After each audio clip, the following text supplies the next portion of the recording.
দেশের বিদ্যুৎ ও জ্বালানির বেশিরভাগ অংশই আমদানি করা জ্বালানির ওপর নির্ভরশীল। প্রস্তাবিত বাজেটেও এই খাতের গুরুত্ব দেওয়া হয়েছে।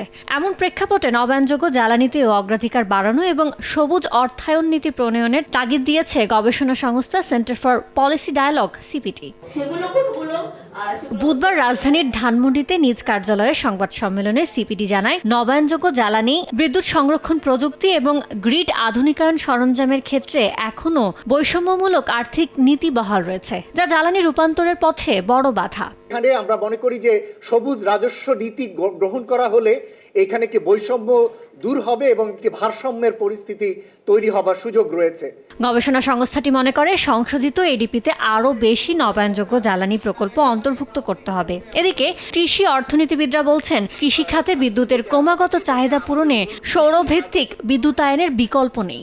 তাই আজ শুধু আমি নই, সবাই জানে সাদার আরেক নাম ফার্স্ট ওয়াশ ডিটারজেন্ট পাউডার। সোলারের ইরিগেশনের জন্য যেটা সাবসিডি দেওয়া হবে, এটাকে আমাদের মূল কৃষি বাজেটের মধ্যে যে সাবসিডি দেওয়া হয় এটার সঙ্গে ইন্টিগ্রেটেড করা দরকার। সৌর বিদ্যুৎ খাতের উদ্যোক্তারা বলছেন, নবায়নযোগ্য জ্বালানিতে বিনিয়োগ বাড়াতে হলে প্রয়োজন দীর্ঘমেয়াদী নীতিগত নিশ্চয়তা।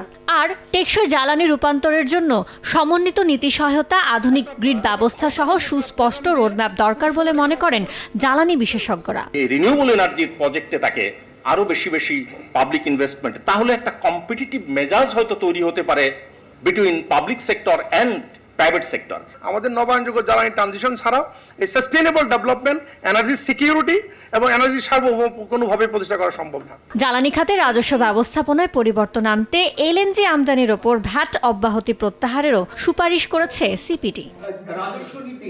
ইয়ানুর শিফাত, সময় সংবাদ, ঢাকা।